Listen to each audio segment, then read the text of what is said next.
Ce sont les derniers instants du meurtrier. Il vient de tuer 15 personnes. Après 2h30 de chasse à l'homme, il échange des coups de feu avec les policiers. Touché par l'un de ses tirs, il finit par s'agenouiller et semble se donner la mort. Quelques heures plus tôt, l'adolescent sans histoire avait annoncé ses intentions meurtrières sur Internet. J'en ai marre de cette vie. Personne ne reconnaît mon potentiel. J'ai des armes ici et demain j'irai à mon ancienne école. Retenez bien le lieu. Winnenden. État de l'Ohio, aux États-Unis. Tribunal de la petite ville de Wellington, février 2009. Daniel Petrick, un adolescent de 16 ans, vient d'être condamné à la prison à perpétuité pour le meurtre de sa mère. La raison de son geste ? Ses parents lui avaient interdit de jouer à son jeu vidéo préféré, Halo 3, un jeu de guerre sur lequel il passait 12 heures par jour. Dans ce jeu, le héros est un survivant qui doit sauver la planète. Les albinos sont victimes d'un odieux trafic dans cette région des Grands Lacs. Féné Rose vit ici avec ses 4 enfants, dont 2 sont albinos.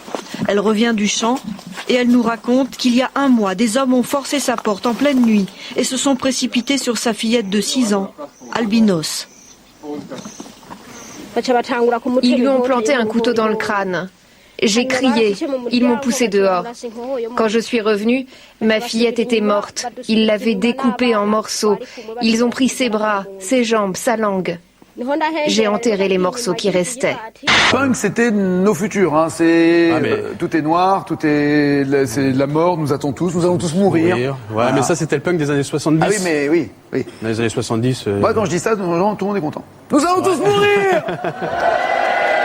Dans le contexte, l'annonce du groupe Total a fait l'effet d'une bombe. L'entreprise va supprimer 555 postes dans la pétrochimie et le raffinage d'ici 2013.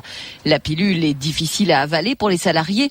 Total a dégagé en 2008 le plus gros profit jamais réalisé par un groupe français, 13,9 milliards d'euros. Monsieur le Premier ministre, le scandale, effectivement, de Total.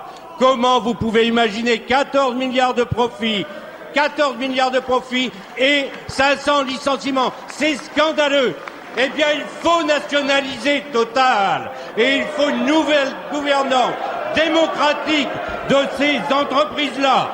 C'est un comble justement pour les chômeurs. Le numéro abrégé, le 3949, qui renvoie sur le serveur vocal du Pôle emploi, est surtaxé si l'on appelle d'un portable. Les opérateurs ont promis d'y mettre fin, mais ça n'est pas encore le cas pour l'instant. Les salariés de l'usine continentale de Clairoy, dans l'Oise, ne décolèrent pas. Ce matin, c'est avec des sifflets et des jets d'œufs qu'ils ont accueilli le directeur du site. Les 1120 employés du fabricant de pneus allemand ne comprennent pas la décision de fermeture, alors qu'ils avaient accepté il y a un peu plus d'1 an de travailler 40 heures par semaine pour sauver l'usine. Par exemple, moi là je vais vous donner 5 € pour vous, vous n'avez pas le droit de les garder pour vous. Non, ça va à la société. C'est ça qui est dommage. Sur 5 € j'ai quand même 50 centimes. 50 centimes. Mais bon. Sabine ne touche donc que 10% de ce que donnent ses clients. Bill Gates, le cofondateur de Microsoft, a perdu 18 milliards de dollars et pourtant, il reprend la première place du classement Forbes des milliardaires avec une fortune estimée à 40 milliards. Il a donc moins perdu que ses 2 traditionnels collègues du trio de tête, à savoir l'homme d'affaires Warren Buffett, dont la fortune a fondu de 24 milliards pour plafonner à 37 milliards de dollars, et le magnat mexicain des télécommunications Carlos Slim, passé de 60 à 35 milliards de dollars. En plus de son petit salaire, un fixe de 943 € par mois, les clients de Sabine lui ont donné aujourd'hui 150 €. Comment tu te sens? Fatiguée. Elle en touchera 10%, soit 15 €. Voici des chiffres qui vont sans doute faire naître des vocations. Le journal Le Parisien révèle aujourd'hui les salaires des joueurs du PSG. Le mieux payé serait Claude Makélélé avec 285 000 € bruts par mois, suivi de près par Ludovic Giuly, 260 000 € et Mateja Kezman, 250 000 €. L'attaquant serbe a inscrit la bagatelle d'1 but en 8 mois de championnat. Les enchères immobilières, depuis le début de la crise aux États-Unis, elles se multiplient. À New York hier, ils sont venus nombreux espérant dénicher la maison de leurs rêves à partir de 1 000 $. Des maisons saisies à des propriétaires étranglés par leur crédit à taux variable, les fameux subprimes.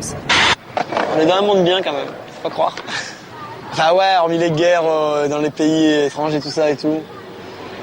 Mais bon, ça, personnellement, je veux dire, si j'en avais vraiment quelque chose à faire, j'essaierais de faire quelque chose pour rechanger ça, mais personnellement, ça me regarde pas et je m'en fous honnêtement. À l'extérieur du centre de conférence, le revers de la médaille. Les expropriés venus manifester contre une vente qu'ils jugent indigne. Nous, on pense que cette vente est une insulte pour les gens qui ont été chassés de chez eux. Je suis triste pour eux, mais bon, le monde est tel qu'il est.